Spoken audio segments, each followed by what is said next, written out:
I do. Oh, keys, oh, keys. Yes, Cheers.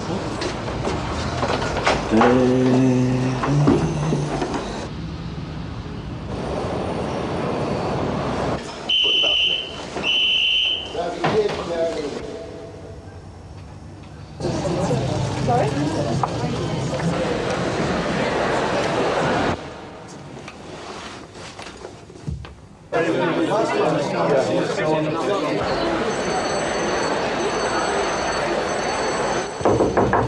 Come in.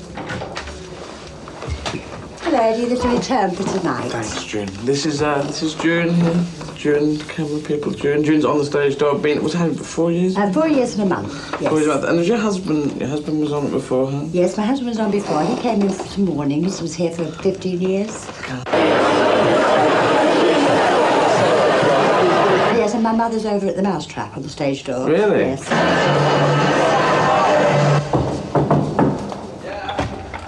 When you're ready. Okay.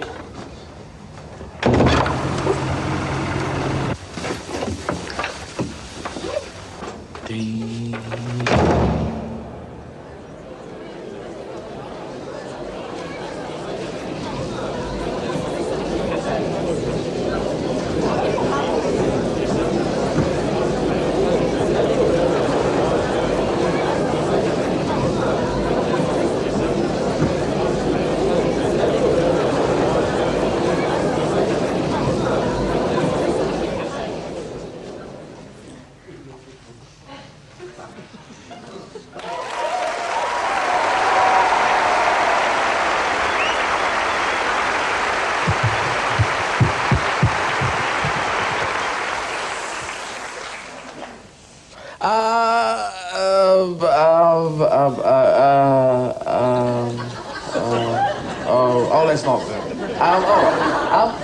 Tuesday people. You're Tuesday people. Yes, Tuesday. I was talking to Monday people last night, and they said, well, and they build it into their weekend, so they go, you know, Friday, Saturday, Sunday, Monday, and that's the way they deal with it.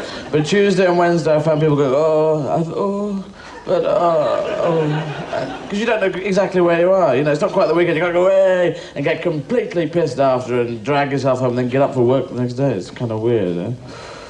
Oh, complete silence. Perhaps you're not Tuesday people. Perhaps you thought it was a Thursday. I don't know. No, I checked the calendar. It's Tuesday, and you're trying to deny it, but no, James Mason, knows that it is, in fact, it's Tuesday. So don't you sit there with the lights on you and think, oh, there's a load of cameras around, and I'm just going to ignore them. Let's look at the cameras. No, yeah, okay, I got a few cameras in, because, you know, sometimes you just need to crank your ego up and get a load of cameras on yourself. And, I know we've all done this before, and I just thought I'd do it today. So, do ignore them, and if they come, you know, because sometimes they just sort of pan across, and they come right up in your nose, and then you want to go, ooh. Have you seen them on, you know, on sort of blankety-blank kind of thing, when the camera pans across people, and then the camera comes on, and they can see them, and they go, oh, and they look in the camera, and they go, oh. And later they go home, and people kill them. But yes, the beginning of the show. I learned how to do this a couple of hours ago. It's quite fun. It's quite fun because it just sort of makes that noise without any. That's in slow motion. I've only just discovered that now, actually. So it's quite fun, and that's all I do for 2 hours. Is and then I can do it this hand. Well, not so well, it seems. Certain balance. Yes, so thank you very much for watching, and good night. Oh, I'm back again. Right. You'll notice in my show that there is a certain amount of bollocks. A lot of the rest is I mix bollocks with bollocks. I found, and it sort of levels out to complete rubbish. So do beware. If you're in here for the Mousetrap, it's the wrong place, right? It's the Mousetrap, an Agatha Christie whodunit thing that was in here, in this theatre, started off in this theatre, in 1483. And it ran here for 60 billion years. And Captain Kirk was saying stuff that was funny. Just that. I thought, ad-libbed, and I thought, how can I get him in? And I thought, I can't really. But it's something to do with long length of time, and because they keep going, but they go where no man has been before. And I suppose little women have been there and said, oh, we checked it out, you men come in there. Oh, right on. Yes, and then the next day, and my grandmother, oh. So, Yes, the mousetrap. The mousetrap was here, and the mousetrap. Oh, and it's a story of a mouse, and these. Oh, and then it says who did it? Who did it to the mouse? And it was a big, and you put the big ball bearing in. It goes and it's brilliant. And I've played it many times. It's great. Back in the Christie, we go back one way. Me and Ag. I used to hang out. Used to drive fast cars together. It's great. She's just an old. She's dead, isn't she? Yes, that was why it sort of dropped off after a bit.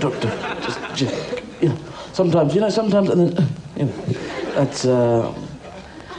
Yes. So it was in here. It ran here for 400 years, and it had to leave the theatre. And you're probably wondering, why did it leave the theatre? It left the theatre in the end because all the bricks in the theatre, and all the foundations, and the entire theatre turned to the show and said, "Fuck off! Just fuck off out of it! We know who did it! Fucking hell! So many times, put the ball bearing in, it goes down the thing and the tracker of the mouse." Anyway, if you haven't seen the show, you'll be entirely confused now. But that is maybe, as King Gustav of Sweden once said. He's quite fun as well. God, King Gusti. Anyway, how are you? Any bombs today?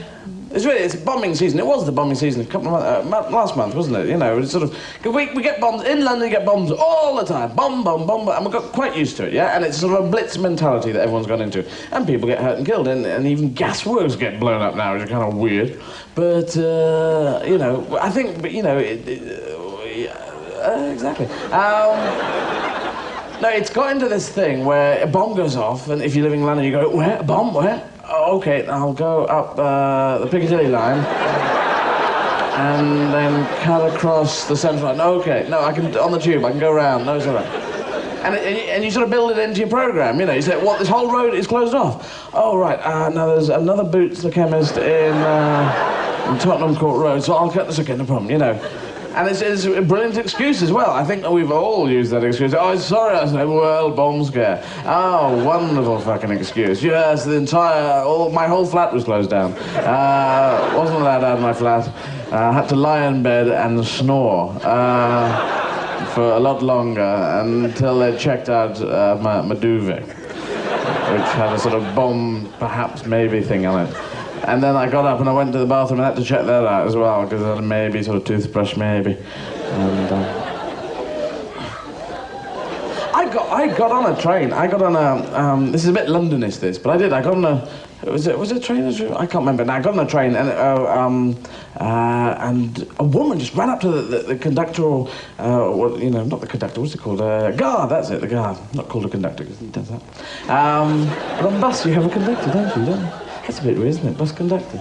He doesn't conduct the bus. He doesn't go, left turn here, all together now, 4B, bus 4B, we love thee. Anyway, and so, yes, and this woman came out, and he ran up and said, there's an unattended bag, the big bogey word, unattended bag, was over there, and she said, unattended bag, and we looked and we saw unattended bag, we went, ooh, unattended bag, and like you do, and it looked just like an unattended bag, and to be honest, carefully disguised as an unattended bag, had moustache, dark glasses, and no. But they were just sitting over there looking, hey, I'm an unattended bag. And she was going like, and so we thought, oh, we sort of pulled back. But this guy was, he's a member of the staff. So we thought, he's been trained, he knows what he's doing. So we sort of pulled back, and we just left it to him, and he went, oh, unattended bag, eh? Right. And he went over, and he was going up to the bag. And he went up the bag, and I was thinking, okay, it must be a routine, he has to go approach the bag first of all, and, do a preliminary check, and I was going up. And he went up the bag, and he went up, and he leaned over, and he rattled it. He really did, this is absolutely true, he rattled the bloody bag. And then he went, nah, it's just a bag. And we're going, oh, Captain Clever! Rattle it, if it doesn't go off, it can't be a bomb. He did, this person did. Because otherwise it's a stupid story. He just rattled the bag. And I was there going, he's going to share, it's a thing, it's a very tricky, it's fucking rattle it. And as he rattled it, I turned my shoulder to protect myself. Would have made not much difference, but you do that thing, oh no. Oh, just cover me. That'll help.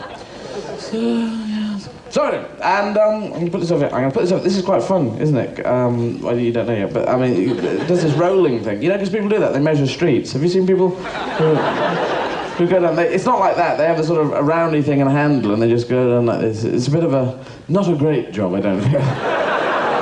You know, on your careers advisory things. Well, I'm not sure what I'm going to do. Well, how about rolling a circle then? Yeah, I think, yeah. You could do it maybe as a sort of option, but it wouldn't be someone who just come into the careers office and, oh, there's only one thing I want to do, and that's roll thing. I saw someone do this, and as a job, I know it's difficult to get into, but no, it isn't. Oh, right, thanks. They do, they measure things, was it 10 metres, and then they go 20 metres, and then they add them up, so quite a lot of metres. And stuff. So this is, you can do that with this, that's quite fun. I've got that one. So I'll leave that here. So I don't need it.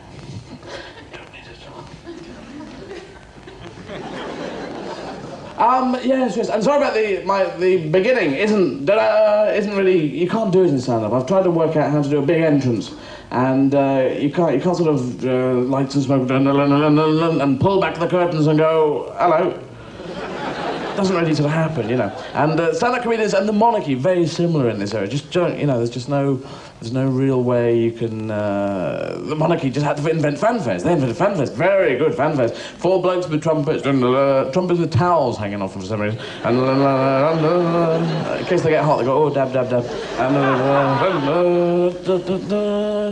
And it gives off an emotion, doesn't it? Because it keeps going, and it keeps going up, and gives that emotion. If you're in the room waiting for monarchy to come, it's giving us this emotion of here comes monarchy, they're gonna come in the room, you just watch, here they come, they're a bit late, aren't they? You sure it's today?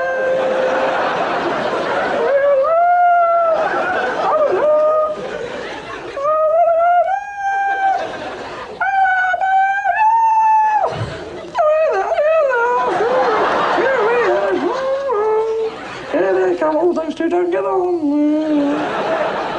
Yeah, they all owe tax now. Yeah, the Queen has to pay tax now, yes. I wonder if she has said, she's phoning up and saying, no, those are my work jewels. Yes, strictly for work. No, well, 80% of them. I wear 20% of them on a day off. You know, that's my work crowns, totally tax deductible. Yes, no, okay, it's a fixed asset. No, it's a gross capital income. Oh, perfect.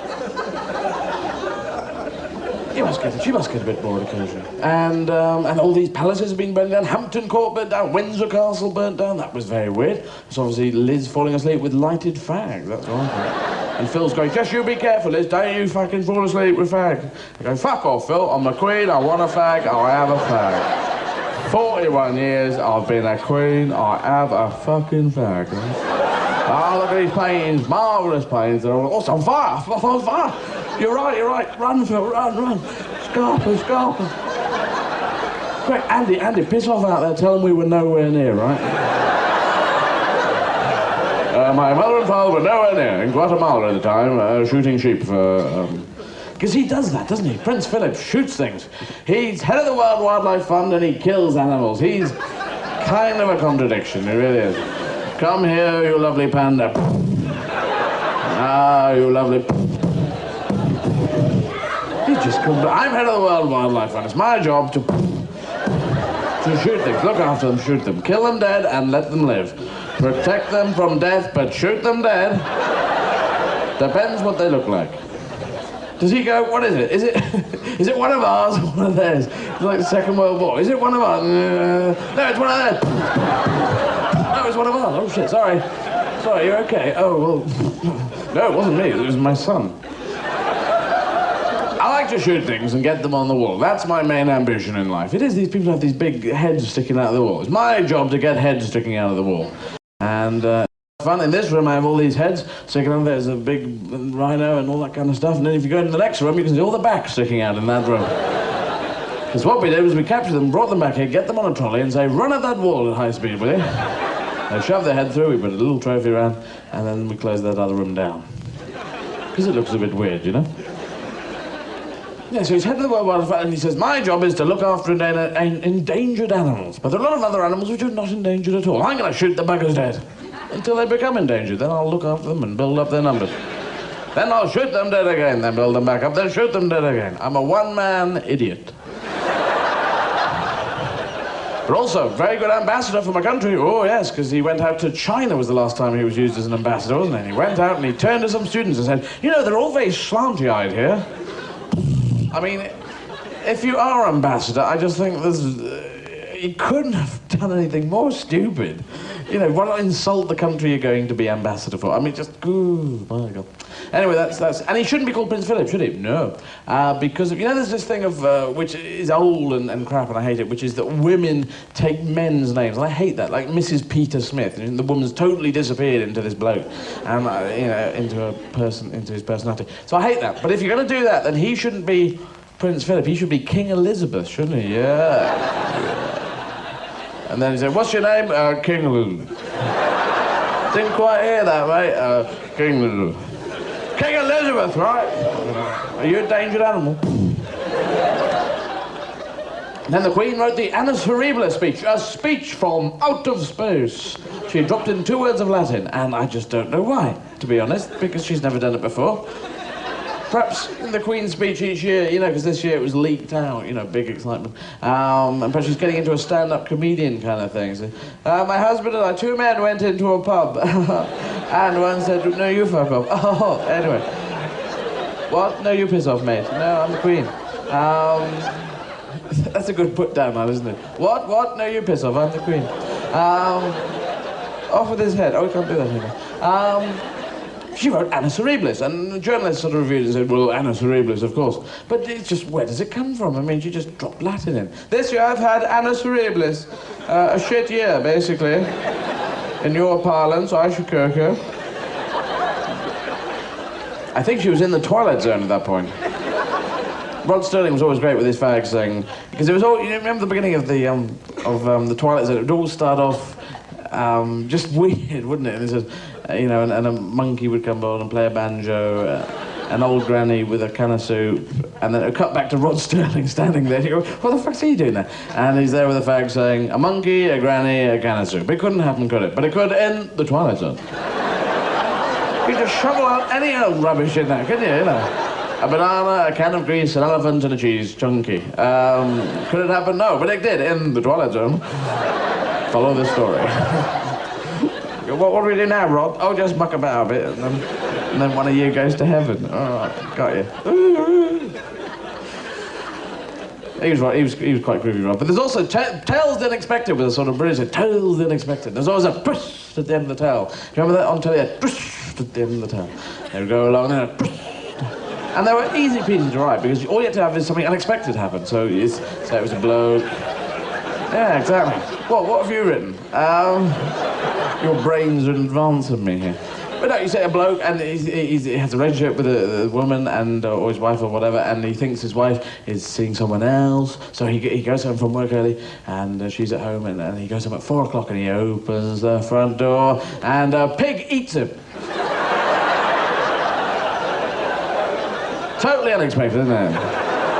You could not get any letters coming in saying, I totally predicted the pig at that point. You could see it a mile off, matey. Don't you put one over on me. No way, piggy wiggy. Don't know if you do the last line, but it could, you know. Piggy, wiggy, wiggy, wiggy, wiggy. Because they do on Points of View, don't they? I don't know. Yes, so this proves my point. Whatever I was talking about, I have no idea what I was talking about. How did I get onto that? Oh, yeah, yes, the Queen. Yeah, that's it. So, it's all gone very strange for the monarchy recently, and they've, the family, they've all split up and everyone hates each other. They used to get married in enormously long churches, which was bizarre. All these huge... No, it's no wonder that the marriages split up, because they get pissed off with each other, just go to get married, don't they? Well, this long aisle way. Where is the altar? Have you seen the altar? Do you know the altar? We don't know. We're just wandering around in lots of gear. And eventually they get off my train. Oh, you piss off. Don't like you anymore. Quite like you, though.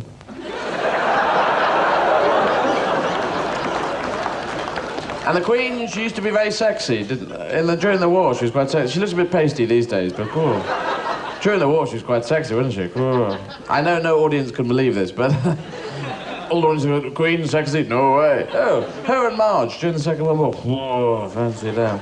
They were mechanics on heavy goods vehicles, weren't they? Remember that? They did that during, you know, WRAC or whatever it was. And they go, no, that's fucked, that, man. That's fucked, mate. Yeah, it's your carburettor. It's completely fucked, yeah. What do you think, Liz? Yeah, it's your sparks or your carburettor, mate. Yeah, you need a new one. Fuck. Give us a fag, Marge. Nah, fuck off, Phil. Give it, Phil. Liz, you know, not Phil, isn't it? Not even married yet, are you? Sorry about that. Yeah, you just get your names right, Marge. Stop you predicting who I'm going to marry. Sorry about that, Liz. Got out of that one. Yes, so, the next day, yes, that's another. Yes, monsters. I'm quite into monsters. Monsters are quite interesting because they're big in our psyche, in human beings, in our psychology. We know about monsters. We see them on television and films. Dracula, the big monster that was on the film thing, and that's good. But I've never actually met a monster. You know, you never in a newsagent queuing behind a monster, and then they're going, curly whirly. What do you want, Dracula? I'll have a sherbet bonbons and sherbet dab. Would be nice. So, but I remember my first monster was Doctor Who and the Daleks. The Daleks were my first monsters. And they were very, very scary. And all kids knew, as soon as the Daleks came on telly, you had to hide behind furniture. We never actually watched the Daleks. We just listened to a Radio 4 version of the Daleks. You say, Dog, what's happening now? You go, well, the Daleks were woof, and woof, woof, woof. And they've gone, oh, woof, woof. And then it's going, woof. It's over. Oh, great. It was a dog, he couldn't speak English, you see. So. Anyway, yeah, so that was the Daleks. And they were very scary because they had a death ray. If you remember how they were designed, they had a death ray. We will exterminate, we are the Daleks, we. They were quite sort of tremorously as well. We will. And on one side of the death ray, on the other side, they had, of course, a plunger. We will exterminate, everyone will be exterminated unless we decide. Yes, extermination, essentially, that's... Why have we got this? What's... All right, exterminate... What's a plunger? Why have we got plunger? You will die, or... Do you have any plumbing?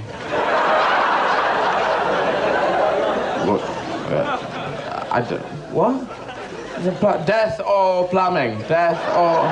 Plumbing, death or plumbing, death or plumbing, plumbing, mainly plumbing, okay. Plumbing, I suppose. Do you have ink? Do you have ink? We can put ink out and do circles, you know, just shapes. Death, plumbing, or, no, just death or plumbing, death or plumbing, death or plumbing. You got a block sink? Oh, she has a block sink, come on. This is my two friend Daleks. This is Steve the Dalek, he has 2 death rays. He is very dangerous. And this is Kev the Dalek, he has 2 plunges. He doesn't really count. Piss off, Kev. I've got 2 plungers. I know. Yes, well, block sink. We will unblock our sink. That will be good. Come on, lead on. Oh, it's blocked. That's great. We will unblock this sink. Yes, then you can go free. Well done, Mr. Stevens. Now, can you tip me up? I can't quite reach. Just lift it high. Lift it high. Okay. Oh, got it. Oh, I've fallen into the sink. What did they have the plunger for? They did have a plunger. You look at the pictures. They got a plunger. They're still on telly now. They got a bloody plunger there. And why? You know, it was never, ever used, was it? Perhaps they used to walk up walls, you know, because they could use it as circus. But you only had one, so they could look as if they were about to walk up a wall. Use it as a sort of bluff thing. So I will walk up this... OK, I've only got one, haven't I? Small kids, oh, you're crap. Just... So there's that, and then they had... sometimes they didn't have a plunger, though. Sometimes they had a 3-pronged claw. Do you remember that sort of grabbing thing? Like you get at fun fairs, you know, where kids can steer it over a bunny rabbit, a furry bunny rabbit, loads of furry bunny rabbit, and the kids put it in, they drive this... and it's over the furry rabbit. It opens, goes down, feels the bunny rabbit. Comes back with absolutely nothing and says, there's your no bunny rabbit, there's no bunny rabbit at all. Well done. Congratulations on no fucking bunny rabbit. We nailed the fuckers down. And the Daleks had those. But that's no point. There's no point in the Daleks having that, because all they did was exterminate. Exterminate, exterminate, we will exterminate. They never said exterminate, but now we will gather nuts. And build a nest for the winter. There was that. They had one eye, which surely... There were a load of defects in the Daleks, you know, which should have helped... What are you laughing at? What's laughing at that? There's no laugh there. They had one eye, didn't they? Big laugh. And that was just Doctor Who and his helpers. Doctor Who and his helpers spent years trying to work out how to get the Daleks. And they said, well, put fish down. What about if we tickle them with bananas? What about if we go, ugh, you know? They just... His helpers were complete cretins. Some of them were quite sexy, but the main thing his helpers would do is, Doctor, Doctor, we've landed on a new planet. I'm going out. Oh, I've been captured.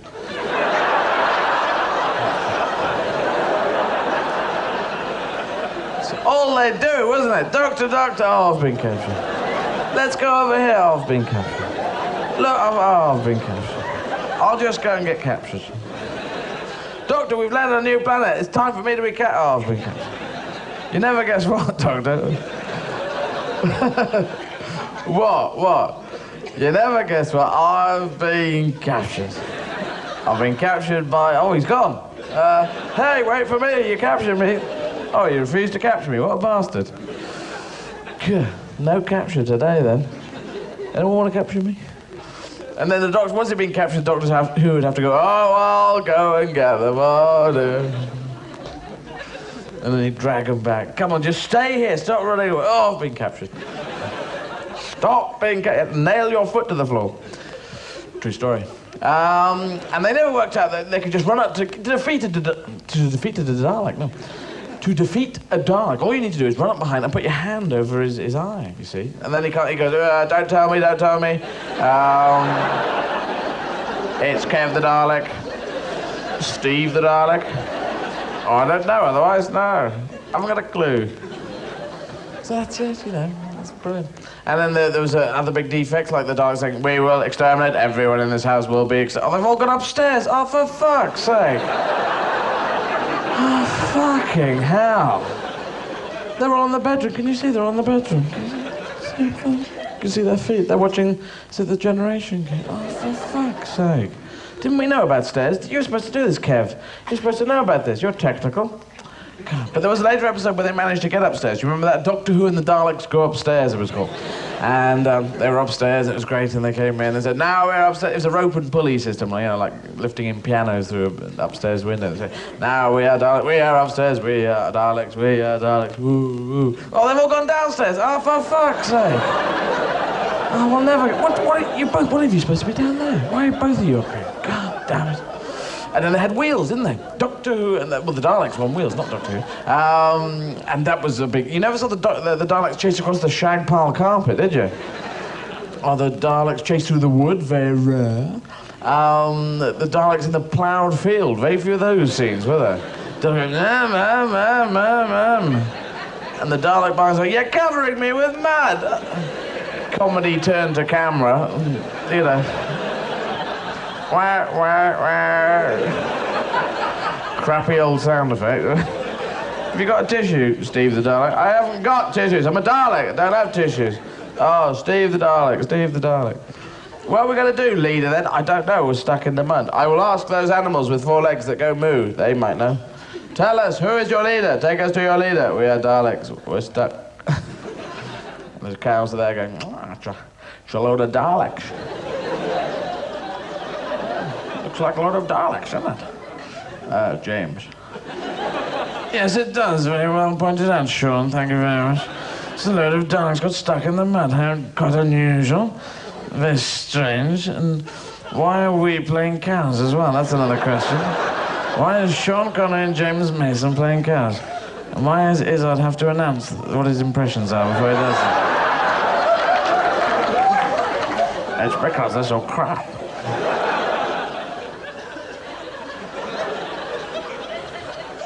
I will now do an impression of you. It's quite good. Sean Connery doing James Mason is good. It's a real mindfuck, again. Sure.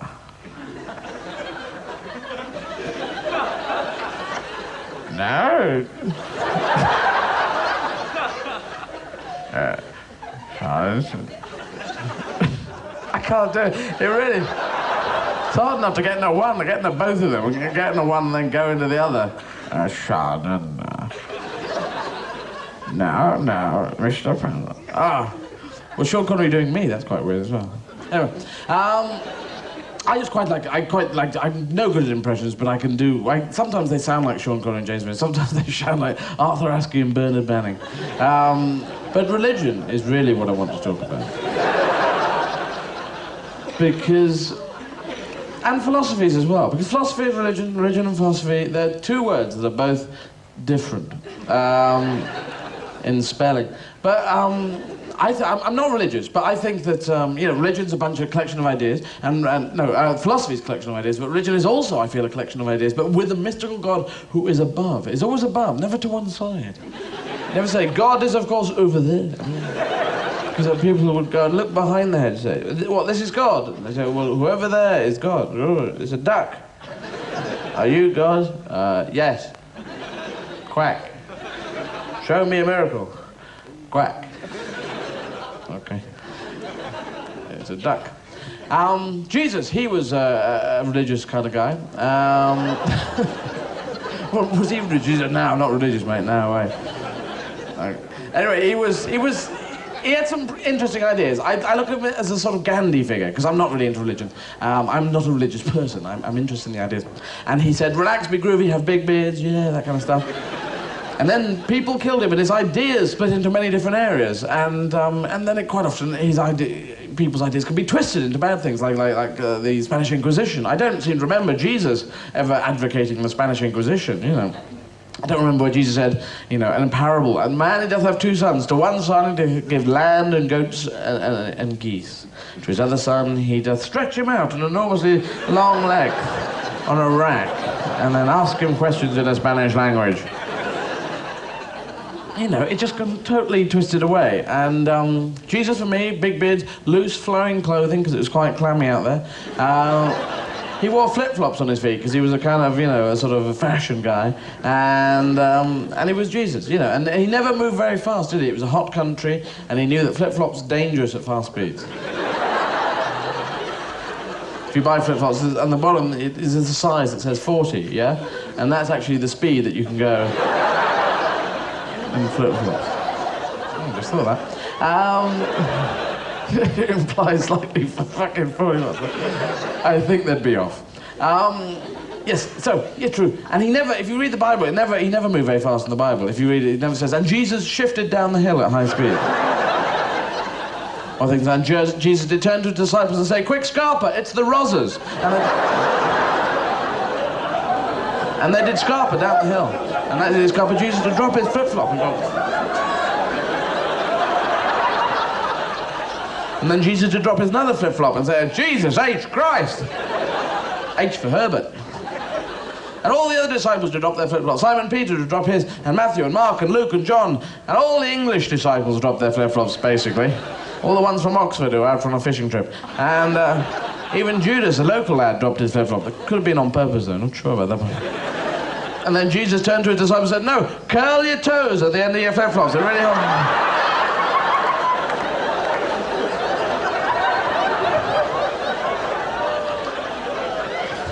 So Jesus, Lord, it is a miracle, the curly-toed miracle keeps the flip-flop on.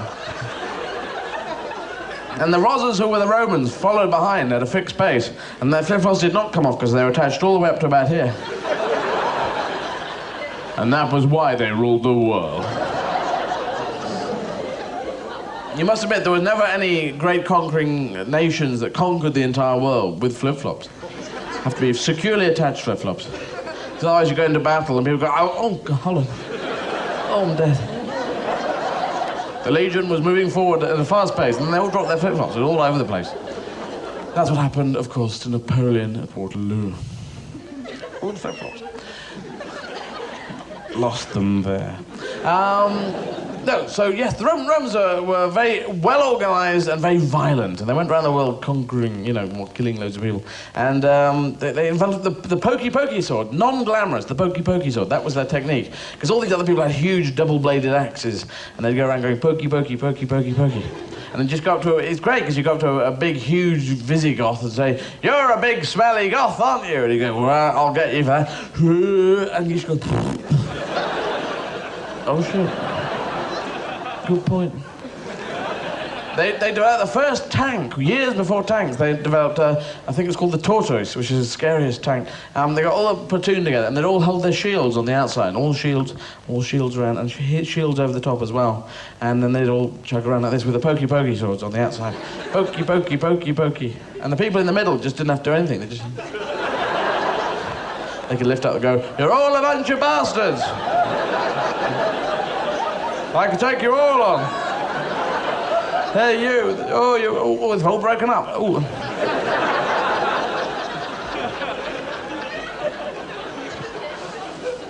But Jesus, yes, groovy, and he was for change, wasn't he? He was for updating, which is really weird with today people saying, don't change anything. That's what Jesus said. He said, come along and change everything, because the Pharisees were the people who run the show at the time he arrived, and they said, the Pharisees said, you've got to talk to God through us, because we got the big hats and stuff. And Jesus was against them, and he was against the hypocrites as well. Do you remember the hypocrites? It used to feature in the Bible a lot. And the hypocrites did come into town and to say, oh, I wouldn't have done that. And the people would say, but you told us to do this, you bloody hypocrites. I said, yes, thanks very much. Thanks for noticing. Who are the hypocrites? A lot of people who are duty-bound to go and say, what a stupid idea. It's your idea. Thanks very much. It's your idea, you bloody hypocrite. Thank you very much. It's my religion. Hypocrisy is a religion. Anyway. So Jesus did talk. He talked to his people. And he did miracles, didn't he? The walking on water, the fishes and loaves, the water into wine, and the socks into sugar. Socks into sugar was hushed up, rather, of course, for the people who were there, assembled one day, and they said, Jesus, we have no sugar for our coffee. What shall we do? And Jesus said, no problem. See my socks? Pow! And they were sugar. And the people did say, actually, well, we're all trying to cut down anyway. Jesus, appreciate it. But, oh, I spilled mine. Oh, we've all spilled ours all at once. All right, I appreciate that. But, next time, another time, thanks. And he talked in parables, and he wanted people to work out what he was talking about. So he would tell them stories. And the people would say, this is a bit confusing. Can you just tell us 10 commandments? Yeah, they're much here. 10 commandments. Tell us all the 10 commandments. And he says, all right, I'll tell you the 10 commandments at bedtime. And the 10 commandments were much more simple. They were just direct laws. Thou shalt not kill, thou shalt not steal, thou shalt not do 8 other things. Thou shalt not cover thy neighbour's ox was one, yeah? Because your neighbour would come in and say, where's my bloody ox? Whose tarpaulin is it? What's my ox doing under this tarpaulin? Do you cover my ox? I'm your neighbour. You shall not cover thy neighbour's ox, saith the Lord. It was the comedy commandment, wasn't it? But Moses was down the hill with the 9 commandments, and God said, no, just hold on a second there. Moses, if you could. I just got one more commandment. This is a sort of comedy light relief thing. Thou shalt not cover thy neighbour's ox, brackets, blankets, or tarpaulin, etc. There you go. Good luck. Well done. And Moses says, oh, thanks. Because I can't do Charlton Heston. Oh, thanks, yeah. Cheers, mate. Yeah. So he talked parables. He said, I say to you, a man, he doth have 2 sons. To one son he doth give land and fish and goats and milk and cheese and eggs and bananas. Lots of stuff from a supermarket, okay? And to his other son he doth give him only a tangled slinky. I say to you, it is easier for the first son to go to the kingdom of heaven than it is for the second son to untangle their slinky. And the people would listen and go, oh, it's true. I've had a slinky. Oh, have you heard what? Yeah, it's tragic. Tell us another story, Lord. That one was most bizarre. I will tell you another story. I'll just go think of one. Okay, I got one. This is a great one. You'll love this one. A man, he doth have 8 sons. To one son he doth give the other 7. Oh, okay, I got it. There we go. 2 men doth go into a pub, and, oh, God. Oh, look, just smoke this, you'll understand. Oh, I see. And they were relaxed and groovy people, and they did sit around the bonfire of the night going, oh, wish we had a guitar. But religions are still linked into schools. Schools actually have a religion, which is really weird. Schools should teach all religions and all philosophies, all the positive, groovy ones, so you can pick and choose as a child. It's choice, that's the good thing. But I went to one that had the Anglican faith, the Church of England, built into it. And I said, well, Vicar, this comes from Jesus' ideas. Explain how you've distilled his ideas into Church of England. He said, well, Jesus was big beards, relaxed, be groovy, talk to God. And we've got it down to mumbling in cold buildings. How about that? Wow, bang on target. It really has gone somewhere weird. I mean, I don't think God's up there with Jesus on his right hand saying, get off my right hand. You think, where's the Holy Ghost gone? I can never find him. Woo, woo. Come over it, just sit down. They're mumbling, it's mumbling day. You got the Lord's Prayer. You can see that every Sunday. They go, we will now mumble the Lord's Prayer. Our Father, Charlie, Charlie. Charlie, Charlie, Charlie. There's no joy, no life in there. The vicar should say, improvise the Lord's Prayer, however you want. Then people would have to talk and think. And then, oh God, hallowed be thy name. Your kingdom come, thy will be done, but diddle-dun-dun-dun. Give me today my daily bread. And my daily toast, I prefer, actually, with daily marmalade and my daily sugar puffs. And forgive me my trespassing. Why is trespassing in this prayer, by the way? It's not the most heinous of world crimes, is it? And the idea you're going to trespass on a daily basis is kind of weird. Well, yesterday, as per usual, I was in next door's garden. And I kicked his gnome over into the fish pond. And but he put the back wheel of his car over my garden, so I forgive those who trespass against me. Yeah. And lead me not into temptation. I'm not going to that cream bun shop. And if evil comes, deliver me next door. Because you've got the kingdom, the power and the glory, and you've got a Ferrari. Well done. So that's it, that's living it, you know. And then there's hymns as well. Where do hymns come from? Hymns like, Kumbaya, my lord. Kumbaya, at least it's more upbeat, but whoever wrote the lyrics is up all night on that one. It goes, Kumbaya, my lord, Kumbaya, Kumbaya, my lord, Kumbaya, Kumbaya, my lord, Kumbaya. Last line, spin it around, come in from a totally different angle with, oh Lord, Kumbaya. But think about it, the music is the music to Z cars, isn't it?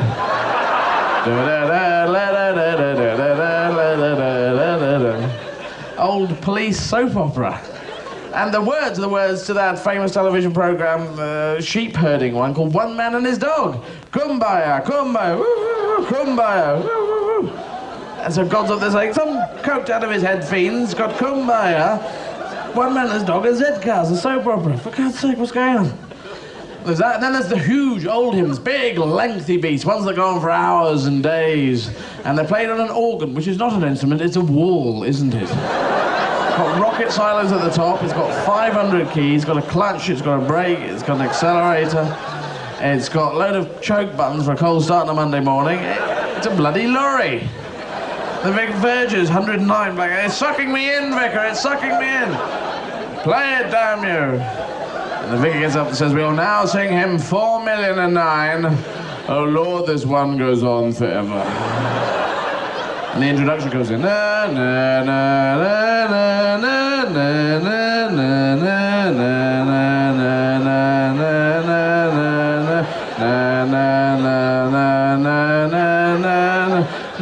Start, for fuck's sake, start.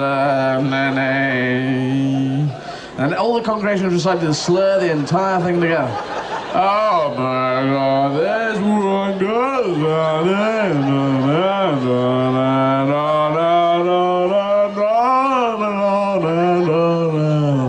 over the page.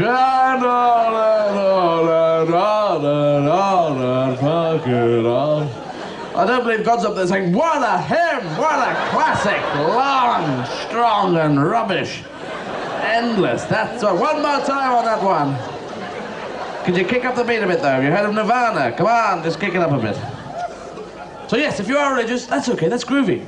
Because they all start, and well, a lot of them start in really groovy areas. But you've got to keep updating, keep analysing it, and keep sort of, and keep a sense of humour. Because without a sense of humour, people start dying, I really think. And the women precinct, that was groovy. They got women priests in, and some people said, well, women priests in the church, I'm going to leave the church. And I think most of us will all say, well, goodbye. Bye. Thanks, you were so much help before. Thanks. Bye. Safe home, yes. Godspeed. What speed is Godspeed? If you, it's about 140. Oh, God, I don't give a shit. Anyway, we've got an interval. There's a couple of bars, there's programmes and T-shirts, and there's a cinema over there, there's a theatre, and there's Les Miserables. Leeds is that way, right? I'll see you after the interval. Okay, bye-bye.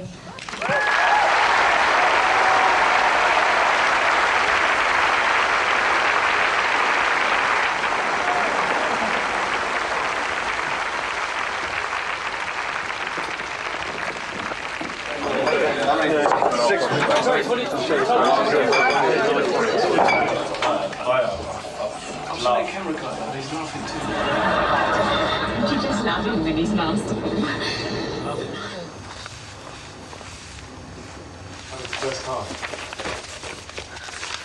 First half. I don't know, at the beginning, cameras.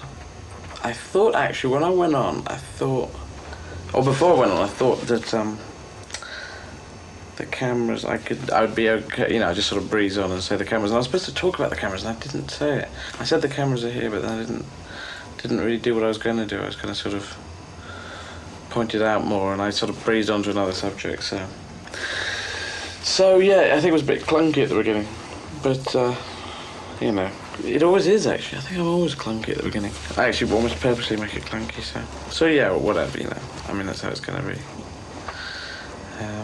And just keep it tight in the second half. Yeah.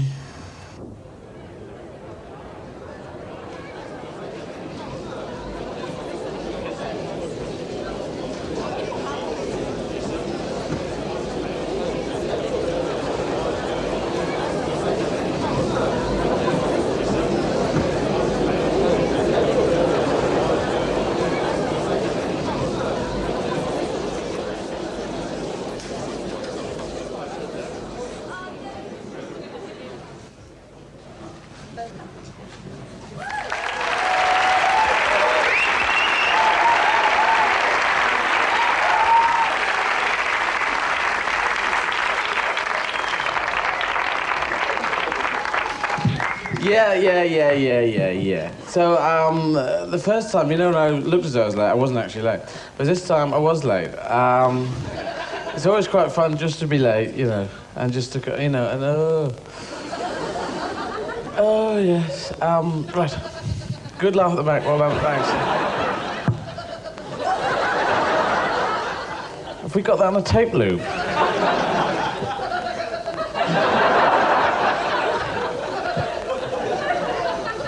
It's one of those things you turn over. You can just turn...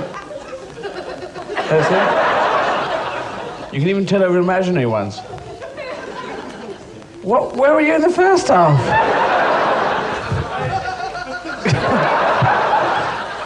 God. You don't need a show with that kind of person. Well done, you have a brilliant laugh. Well done. You win first prize at Crufts and Cans. And an applause there as well. Just.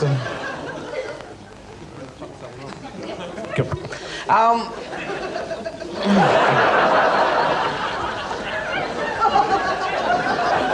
Can we kill him? It's very good. Okay, if we can just. Can we turn the volume?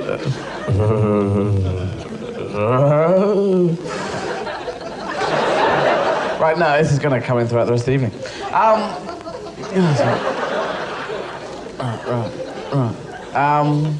I'm just gonna.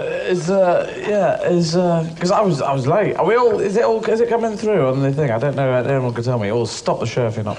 Because I was backstage. It's on, and I was miles away. I was miles away, Andy. I was around the back. I just heard it through the tannoy, and I thought, shit, I better get on. So no, I wasn't a liar. So you fuck off. Sit there, smug liar, but fucking set that out rate. It's all scripted. That was scripted.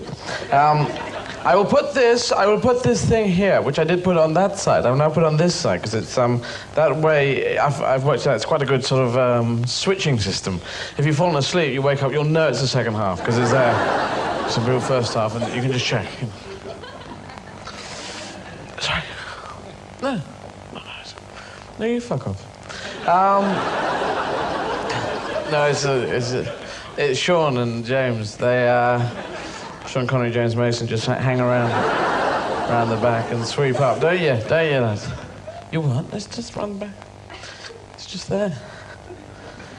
Isn't it? Have you seen it? We can't find a broom. Can't find a broom at all. There's no broom here. That's true, we can't find a broom. I've been on the one for ages. Just sweep up, We've got loads of people. I've got to go back out. But which exit shall I go back onto the stage on? Oh, I don't know. Shall I go this one? Or the other one? Or the one round the back? Oh, no one knows which exit I'm going to come out of. Oh, it's a radio mic. Oh, I could be anywhere. Doesn't know where it's going to come out. Hey, surprise. Didn't fucking move. Because you can do that. You go around that. You run around and you come out there or there. And everyone goes, whee! But it's essentially a physical gag which involves a lot of running, and anyone can do it. So I thought, look at that, I'll just stay there. And then that was quite clever, isn't it? It was quite clever in a sort of vaguely non-cleverish, kill the bastard kind of way. Yes, so, bang. Do you know, I was talking about religion. And the monarchy. And they have these certain built-in rituals and ceremonies and things that happen over and over and over, which is the long way of saying rituals and ceremonies. And traditions is another word for it, isn't it? And they happen every year, and quite often we do things like, some Tuesday, the third Tuesday in February, you have to go like that or something, and... the school kids just do it, then they get back to their work, and we don't question it because we've got too many other problems. That's the reason why. Like Shrove Tuesday. Shrove Tuesday comes along, and of course we eat pancakes because years ago we all know that Jesus was... And Judas came in with some Jif Lemon. It's Jif Lemon Day. And they... It was a pancake, and they had a race. They raced, didn't they? They raced. It was a pancake race, and but this is the Last Supper, perhaps, where they're all going, oh, Jesus, where's the bloody pancakes? That famous picture, Leonardo da Vinci, his cousin. Mr. Da Vinci, you're a bit crap, aren't you? Yes, I am. Now, we asked for the Last Supper, and you've done it with stickmen. Yeah, well, I'm Leonardo da Vinci. It's my cousin, Leonardo da Vinci. He shit off. He did a great one, but...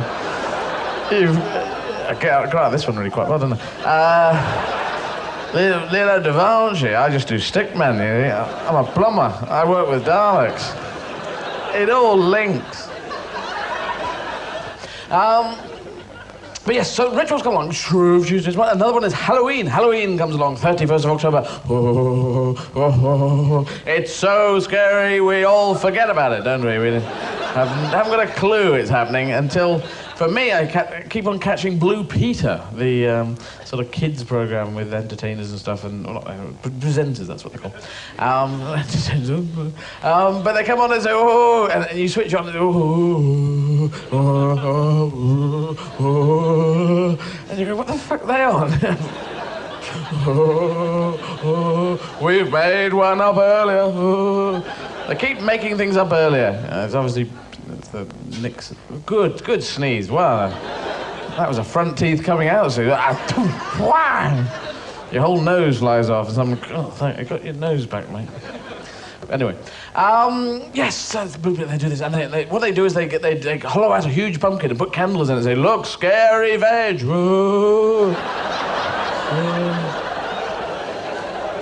But trick-or-treat is strange, because trick-or-treat, all the kids dress up in costumes, and they come on your door, and they knock on your door and say, trick-or-treat, to give us stuff.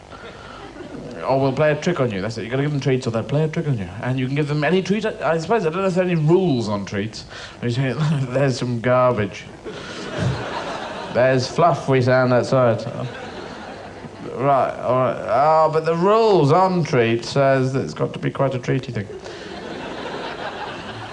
Take you to court. Sue them for wrongful treat thing. Wrongful issue of treats. I mean, you could give them lard, I suppose. That's quite a good treat. Lard. There you go. Lard for you and lard for you. Oh, thank you very much. Got lard from that house, yeah. Big lump of lard each. Completely useless. But kids being what kids are, they go, no, you can't have it. It's worth a lot of money.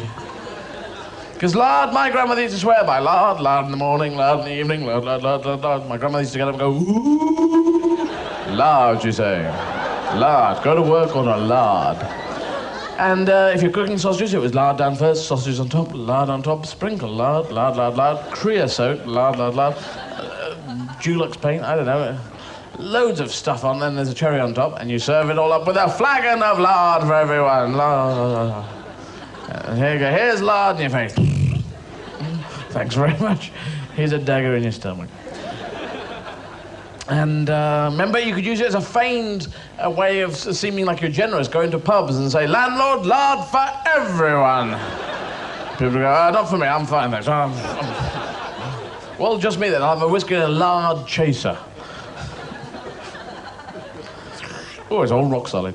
And all the lard you didn't use when you cooked it, you would pour it back into a thing, wouldn't you? And put it back in the fridge and it would become lard with bits in, yes.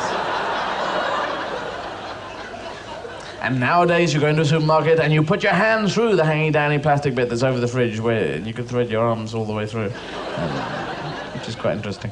And they have the margarine section, and that's all bright colours, isn't it, on the margarine things, blues and reds and yellows, primary colours. And you look at it, you're attracted to it, and it's got low and polyunsaturates, high and polylow saturates, low, no saturates. What me gov? No, not me gov saturates. Never saturates, not me gov saturates. Not around here, governor saturates. Not seen, no, not neither saturates, no governor. No, what me sub. And it's nutritional advice, isn't it? And you go, oh, eat this and yum, yum, yum. And that's good and healthy, you know, and it's got no cholesterol and all, and nothing. There's nothing in it. There's air in it, it's good for you. And then behind the margarines, there's a slightly more embarrassed section, which says butter, and they go, well, I'm sorry about us, but we're still here.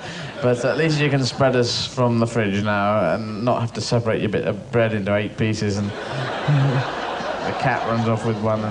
So, yeah, and then, yes, a little bit higher in cholesterol and stuff like that. And then at the back, behind there, not giving a damn, and all the bright colours and stuff just drops off when it gets to this section. White wrapper, big red letters, lard! Eat this shit and die. Lard kills you stone dead. Does blood move through your arteries? Block it up with lard.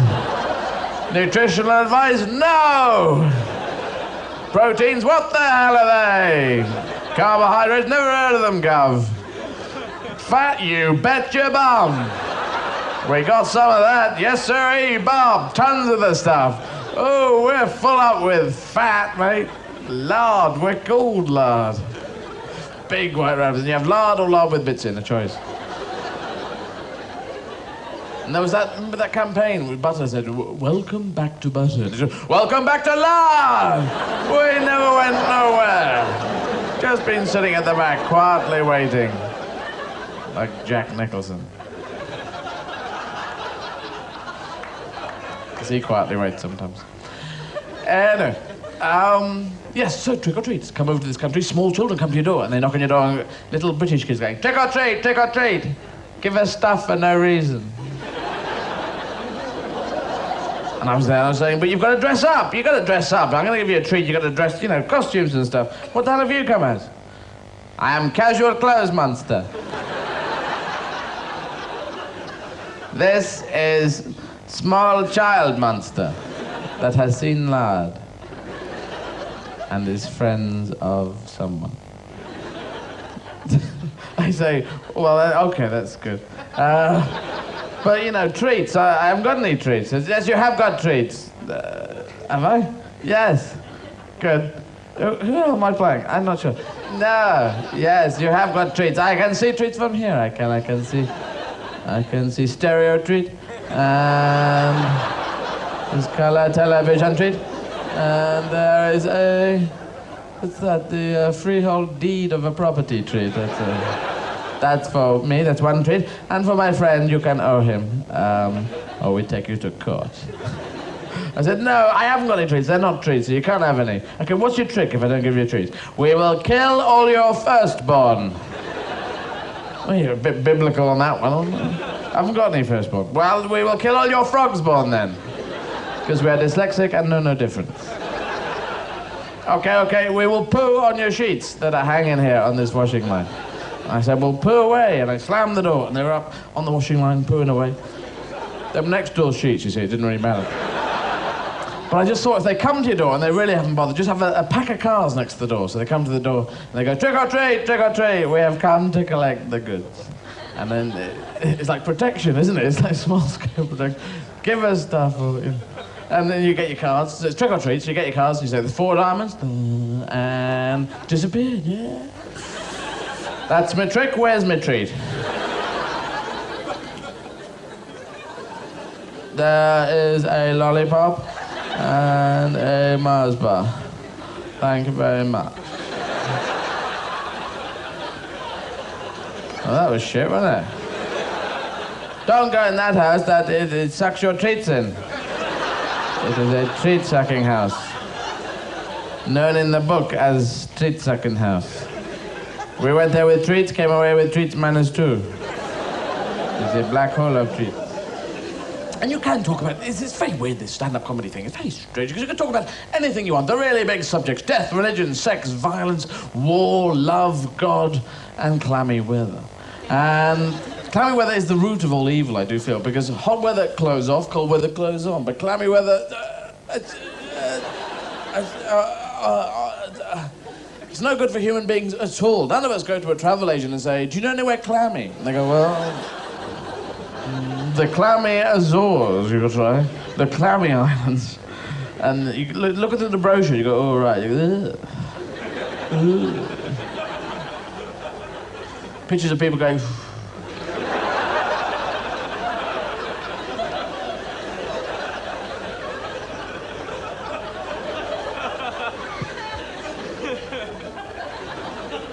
I don't know why, all the microphone stuff, but anyway.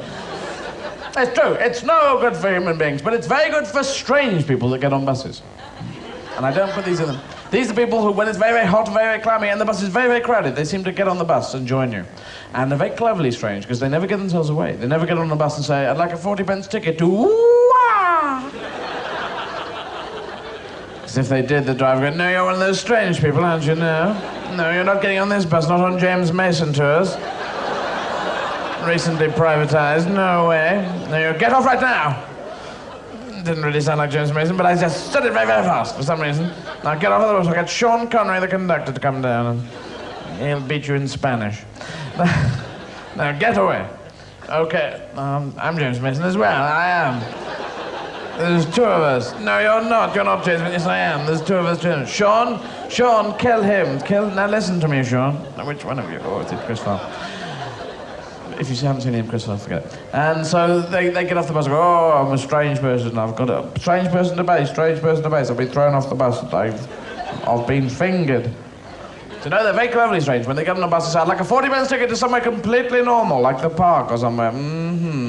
Like the library. Thank you very much. They go, okay, here's your ticket, there's 40p. Now go and sit down. They go, thank you very much. What was that you said there? Didn't quite hear that. And they stand there, and you're in the bus, you know, and everyone's just standing. You look around, everyone looks quite normal. And when the bus moves off, that's their switching mechanism, isn't it? Strange person, and the bus moves off, and everyone's locked in. They go, I am a pig from hell! I've come to invade your space, oh, I've come to invade your space. I've come to invade your space, oh, I've come to invade your space. Who will it be? Who will I choose? And everyone's going, everyone becomes a Greek chorus. He's come to invade our space, oh, he's come to invade our space, oh, he's come to invade our space. And we have a way, civilized people around the world have a way of dealing with a strange person on the bus, and we deal with them by going...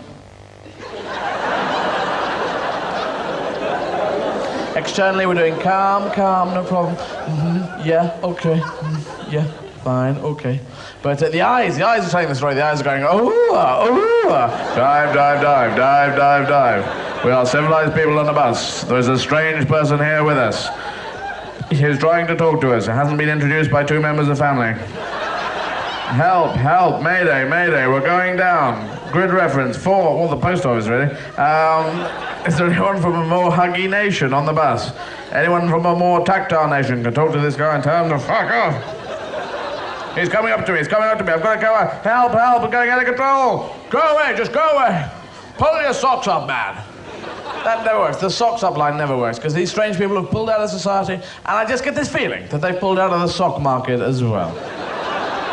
I'm not gonna go, oh, that's it, socks, isn't it? Just pull my socks up, meet my wife again, house comes back, and chairman of ICI. All over it.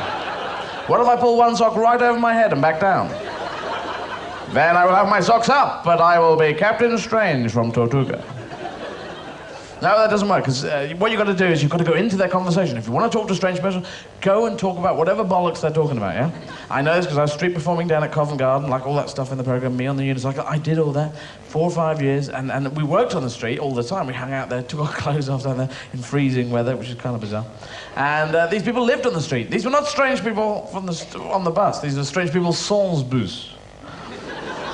Strange people en plein air. Oui? Strange people with no fixed abode. Strange people without portfolio, as they say in the government. They just come up to you, and you'll be having a conversation. They come up and go, fish, fish, fish, fish, fish, fish, fish, fish, fish.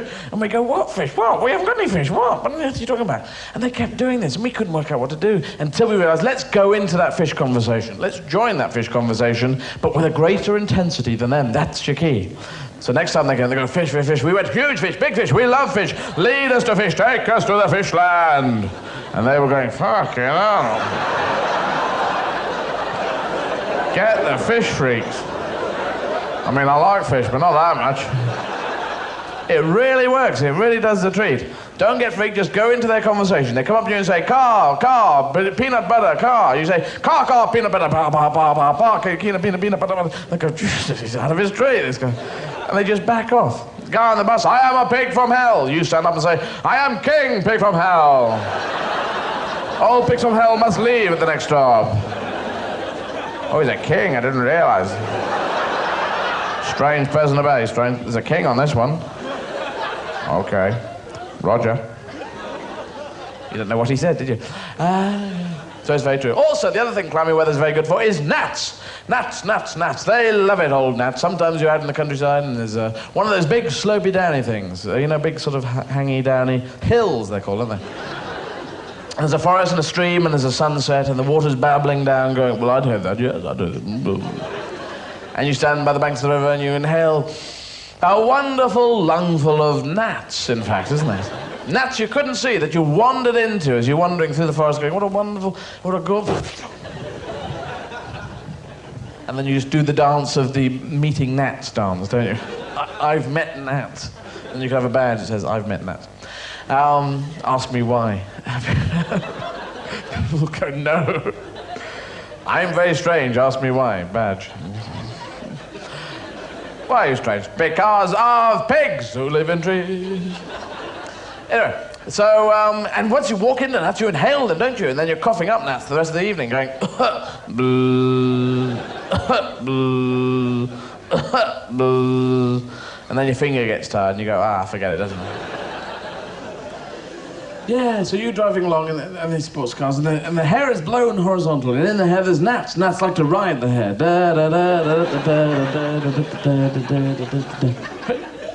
And then the people get out of the car and they walk off and the hair is still horizontal. The gnats are holding their hold there and relax. Also, gnats never get bored. You never see a gnat going, oh, I've done this pattern. That's because they've got no memory at all, gnats, no memory at all. They're like goldfish, you know, very similar to goldfish in... they're not, actually, they're totally different, aren't they?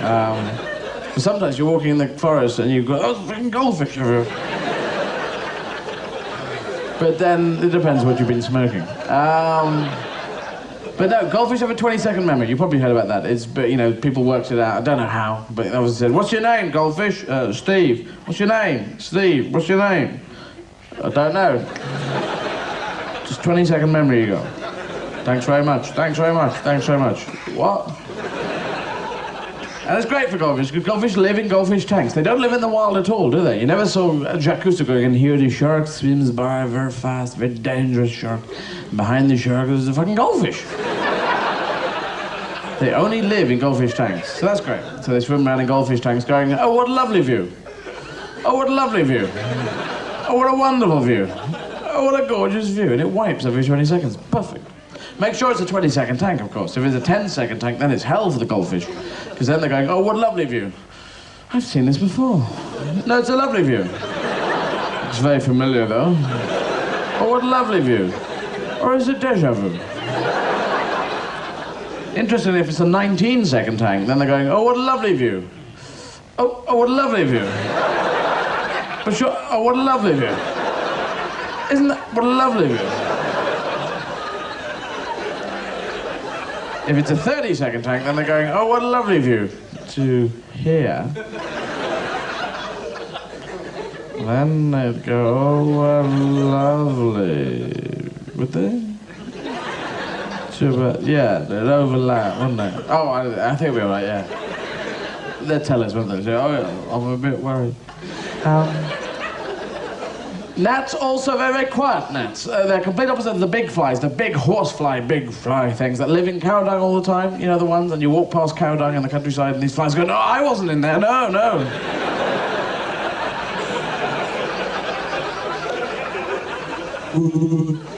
What a wonderful sunset, what a wonderful sunset. Back in the cow dung, lads, he's gone. Oh, he's back. What happens in cow dung? Must be a big speakeasy, that's what I think. And they've got roulette tables and croupiers going, faites vos dung, mesdames, messieurs, les dungs sont faites. And very noisy flies as well. They're always shaving. Ready. And sometimes they fly in your room and the next door's room. They're always flying around, these flies, you know. Obviously, estate agents in a previous life, checking out your room, the other room, the lounge. But the main thing about gnats is they have a silent G in their name. Silent letters in the English language is completely stupid.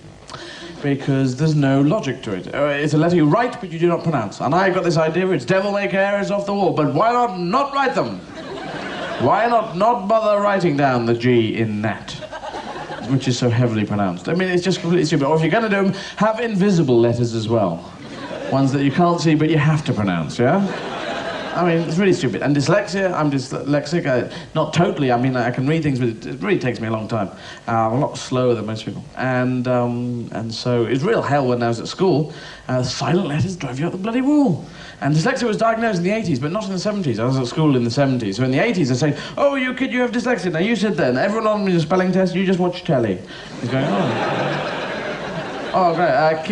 Cat with a K. Going, yes, there's some biscuits and a glass of lemonade as well. Socks with a D. Yes, there's another telly and some more biscuits. Limpet with an N. Yeah, what? There's a car and £4,000 in cash. A sausage with an S. I'll have that biscuit back.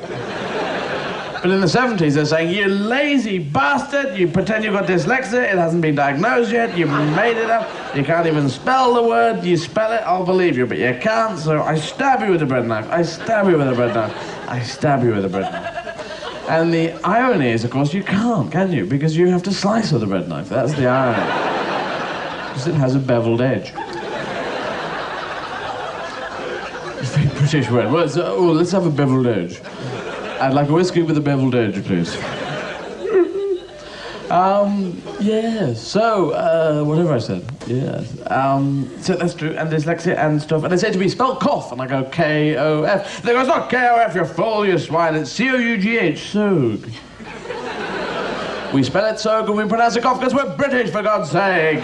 That's how we made an empire. We invaded India, we thought it was Kent, we couldn't spell it, for Christ's sake. Look, we've got some rules that'll help you. I before E, except after C. Except for one or two words that don't obey the rule. There we go. In the end, thank you.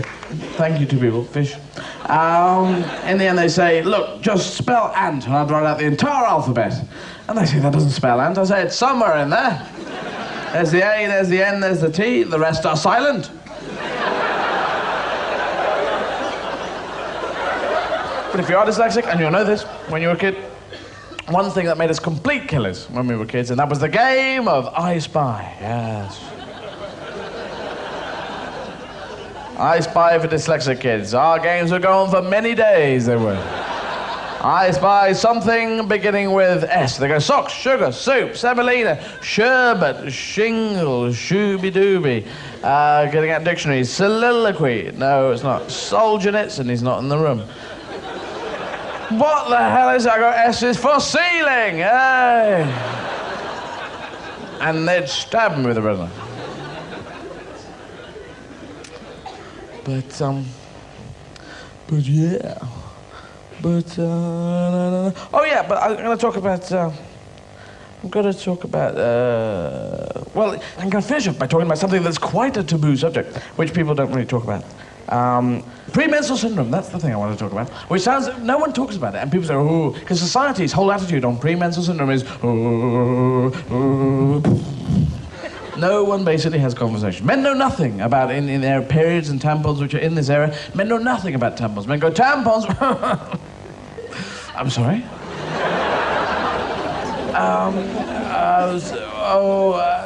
I've no idea. Oh, look, there's a badger. Can you see the badger over there? Men know nothing, they don't. They know a few things. The fact they're bought in packs of 10, packs of 20, packs of 40, something like that. And so they assume it's a cigarette thing. And women are going, yeah, I'm up to 60 a day, yeah, it's tragic, yeah. Then there's the sizes, super, super duper, super uber duper, super duper, and mine's a large one. And then they're very small, but they expand. But men don't know how far they could expand all the way, all the way, all the way, all the way. Until women are going, oh, I'm completely deaf in one ear. No idea, no idea. Communication, you can't over-communicate. Well, you can, because people go, shut up, you know, but it's a positive thing. It heads towards a positive thing. Like with AIDS came, so we had to communicate. So now with condoms, we're much more relaxed. If we want them, we just go to any shop anywhere and say, I want condoms. Yes, condoms, yes, 400 of the buggers. I feel lucky today. Oh, it's an antique shop, oh, right. Well, 400 Geronimos, then. Mr. Fred Brewster, age 81, yes. And you can do it as go into a pub, say, landlord, condoms for everyone. Oh, thanks. Mine's a green one, please. I'll have one with ribs and one with barbecue sauce. One with sour cream and chives, one with a flake in it, and one with lard. Self-starter pack. So that's great. Communication, we move forward.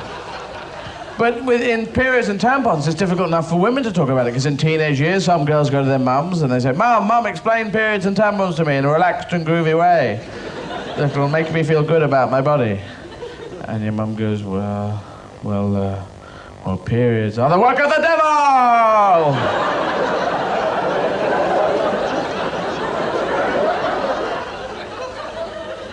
Thanks, Mum, that's really sorted me out. Thanks for helping out there. Can you try and explain this perhaps a tad more with a little less histrionics and shouting? Well, okay. Once a month, your body... and your body is changing, your body is changing, your body is changing. I don't know, yeah. You're growing older, and so, period... The devils! What? It's not. I don't know. I don't live here. I'm not your mother. What? It's easier to disown me than explain periods? Oh, yes. So there's that. And premenstrual syndrome, there's tension and negative energy, and it's not, you know, it's that week before the period that's held, the week of the period, and 3 weeks after the period. It's just those 35 days in a monthly cycle. And discussions change from, did you remember to get that thing? You go, you didn't ask me to get anything. Okay. No, but I'll get it next time. But during the period, do you remember to get that thing? So you didn't ask me to get it. I fucking asked you to. I asked you to get it. Are you talking to me? Are you talking to me? Are you talking to me? Are you talking to me? It's a curtain. Are you talking to me? Are you talking to me? It's a joke for 3 people. Are you talking to me? I just think Robert De Niro should run out and taxi driver comes all the way up and goes, oh, I got a fucking curtain here. Because you put a curtain right there and a gun on it, and it was very... See the film, then laugh. Watch the video, which will be out in 5 years, and then... Anyway, yeah, premenstrual syndrome. Get on with it, go, yeah, all right. Yeah, so you're talking to me, yeah, and it's all this... and it gets really tense. And I just thought... It's negative energy. It's normally directed towards someone you normally get on with. And if we communicated, we'd realise that you could redirect this negative energy in a positive way. Because there must be some people you really don't like. When it's that time of the month, give them a ring. Can you come over? Yeah, okay, I don't like you. I just don't like you. Are you talking to me? It's a curtain. You're talking to me? I'll fucking have you. I'll fucking have you. Everyone becomes Mr. Magoo and Dustin Hoffman. Yeah, fucking. Oh my God. It'd be great, and you could really just do stuff that week. That would be your taking care of business week. No one's going to hassle you. No mugger's going to say, give me all your money. Say, oh, what, big fella? Oh, I'll wave, right? Take stuff back to shop. Stuff you didn't even buy in a shop, take it back. Say, what the hell are you going to do about this? They go, have the shop, have it. It's called Harrods, you can have it. I don't care, no one really wants it. It's great, you know, you could do this. And, yeah. And all you need is one big visual signal so that everyone knows it's your time of the month.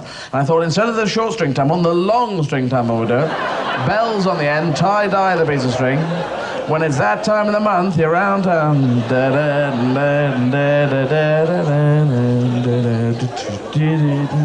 Giving off a very clear signal that says, if you'd like to have a discussion with me, I'm going to set fire to your genitals.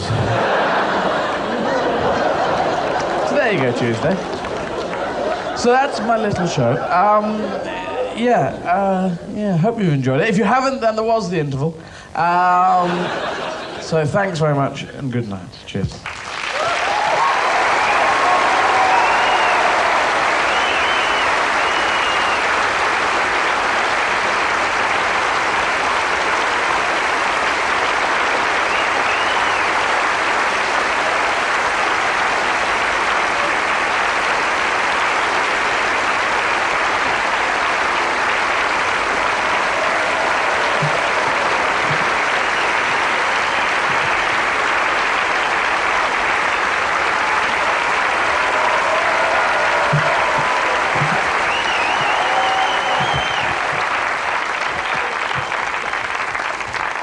So the next day, right, we ran out of cup of tea. This is the third bit now. No, I won't anymore because I think stand-up comedy is a bit weird. Talking for 2 hours, it's a talking medium, you have verbal medium, and you talk for 2 hours, then come back on and go, but here's a cracker, right?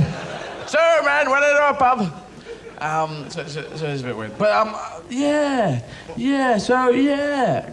cameras and everything. So I hope they didn't really just... well, you'll be able to see it. We may not release it for a while because I'm weird like that. Yeah. So if you have enjoyed the show, by the way, we're going to run it on. We might go to next month or whatever. We might just sort of stop and drop dead. So if you have enjoyed it, do tell everyone you've ever met, ever. Even people you don't know, just phone them up and... there's a bit of fluff there. Just go, you know. And if you haven't enjoyed it, just go up to people and go... because the words won't be able to come out. What? I shouldn't get a what?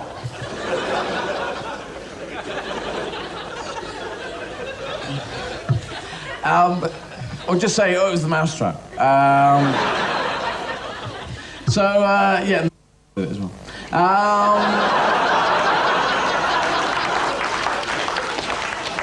So, yeah. Oh, I gotta go, haven't I? Just thinking, let's get over coffee, shall we?